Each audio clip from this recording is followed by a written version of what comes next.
I decided to make a drill press jig.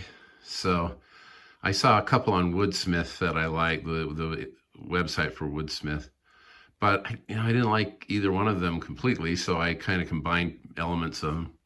I also don't like a big table, so this is a little bit bigger than the one that came with it, but it's got some pretty cool features. So it's got this fence, and I like the fence that anchors down one side, so if I have to make repeatable cuts, it's got a cutout that allows for the drill press to go down if it's close.